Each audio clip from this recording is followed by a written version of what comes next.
But one of the things that was asked George Bernard Shaw that really resonated with me at the end of his life, somebody asked him, if you had to be anybody in the world, anybody throughout history, if you had the power to be born again, who would you like to come back as? And without blinking, he said, I'd like to be born as the man I never was. I like to be the man I never was, that I never became. Seeking to connect with that person. There's another person here that you're looking at. There's somebody else back there. And every chair in this place, there are two people in this place in every chair. You're in the chair with somebody else. There's another person back there. You know they're back there. And that person is the person that you want to become connected with. And sometimes you do. Well, every time I speak, I see this as such a sacred opportunity. And I'm so happy. Sometimes I think I'm dreaming, because when I look back on my life, and this Les Brown that you see was in bondage for so many years, didn't come out till late in my life. I had him under arrest. I was in bondage with fear. I wanted to do what I'm doing. And I thought about things I wanted to accomplish, and I held myself back because I was afraid to fail. I was afraid to make mistakes. I was afraid that I would embarrass myself. I was intimidated by people who had college degrees because I didn't have a college degree. I still don't have a college degree. And so I would think about the things I wanted to do, and then I would start thinking about the fact, Les, you can't do that. So that's what I told this guy in me. Come on, let's be practical, be logical. Oh yes, I know people told you have a gift to gab, and you have a nice personality, and you're funny, and you make people feel good, and you make them laugh, but you become a speaker, speak for corporations, train and teach people and motivate people to do something you've never done. You're not rich, you're not successful, you don't have any books, you don't have the resources, you don't know the people, you don't have the contacts. You can't do that, Les Brown. See, my heart said I can do that. You've got to say yes to your life. You've got to say yes. Yes to my dreams. Yes to me. Yes, I can make it. Yes, I can. Doesn't matter how many failures I've made. Doesn't matter how many mistakes I've endured. Doesn't matter about my defeats. Doesn't matter about what I've done. Yes, yes. I don't care about the fact I'm in a hole now. Doesn't matter about where I am. Yes, the last chapter to my life has not been written yet. If you judge me now, you'll judge me prematurely. I haven't exposed all my stuff yet. I'm still in the process of transforming my life. I'm still in the process of becoming. Yes. Is it easy? No, it's not easy. Can I do it? Yes. What's one of the ways to get started? Some of us need somebody to hold our hands. Sometimes we need somebody to help us out. Be willing to say, I don't know. Be willing to reach out. Be willing to get some assistance to take you to the next level. One great athlete, you never expect boxers to make profound statements. I think it was Joe Frazier who said this one. He says, all of us are like the blind man at some point in our lives standing on the corner, waiting for somebody to lead us across.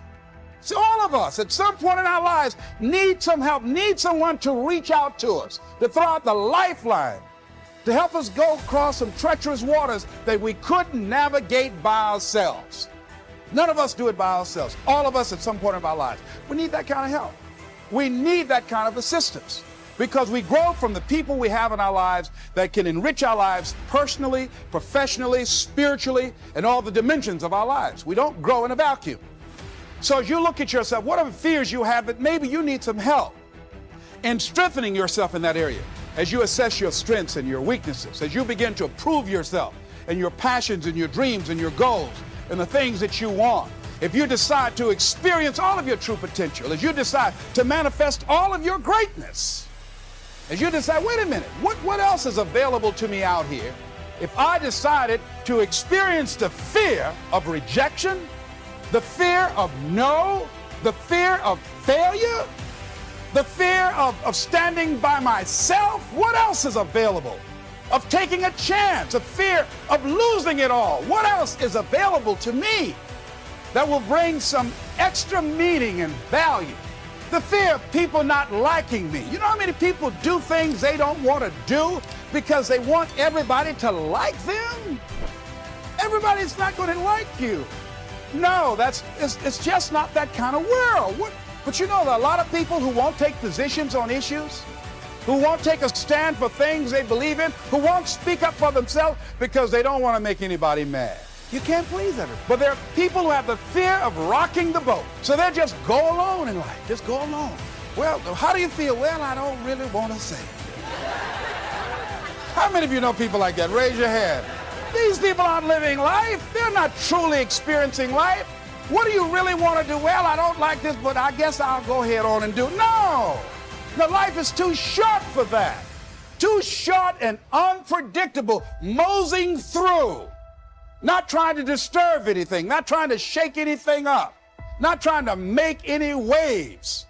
You see, there are some people who come through the universe and their level of contribution and the level of energy they manifest is so small, so inconspicuous, that when they go, you won't even know they left.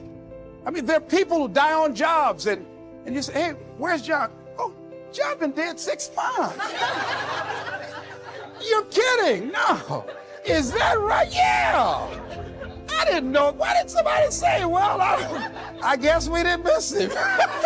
But there's some people, because of their personality, because of their contribution, because of the investment of their time and their energy and the impact they have there, that when they go, everybody will miss them.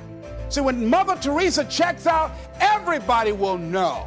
When Rosa Parks, everybody will know. Nelson Mandela, everybody will know.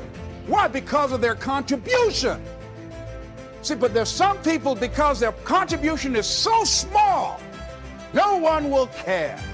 So I'm saying, before you are boxed and buried, decide that you're going to box and bury your fears.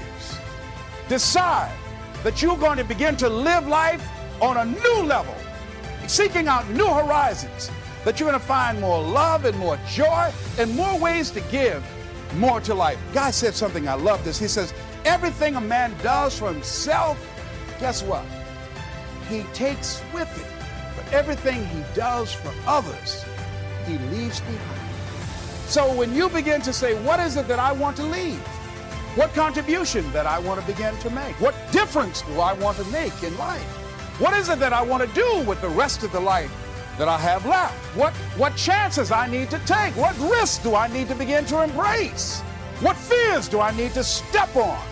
What areas of my life am I dead right now? What dreams? You can either live your dreams or live your fears. You have got to get to a point where you say, I'm sick and tired of living like this. There's got to be more. That's when people go out and strike out on their dreams. That's when people get out of relationships where they're dying together rather than growing together. I tell you, one of the exciting things about life is you got to keep the child in you. Little children dream. But then after we become adults, life slap you side the head a few times, and then you don't dream anymore.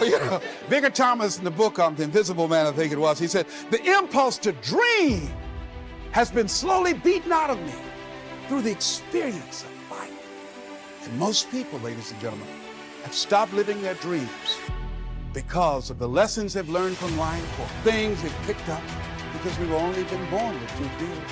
Fear of a loud sound and the fear of falling. All the other fears are fears we learn. Fears we pick up. Whatever you're scared of, no matter.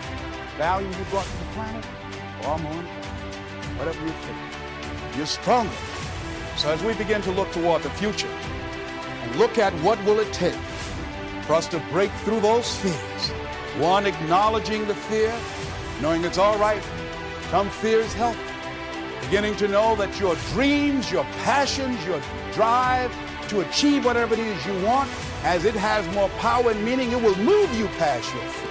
As you begin to feel that you deserve it, your passion and goal is so strong, the fears won't matter. as you begin to trust yourself and put yourself in the situation where you have to make it happen, you will make it happen. Ladies and gentlemen, I don't believe this. I know this from my own life experience. I know that you have unlimited potential in you. I know that you have something to give to the universe that was not here before you showed up. Somebody said that life is God's gift to us, and how we live our lives is our gift to God. What kind of gift are you giving? And what kind of gift could you give if fear wasn't an issue? I'm saying you can have fears, but don't surrender. Don't let your fears have you. You're more than capable of making this your decade.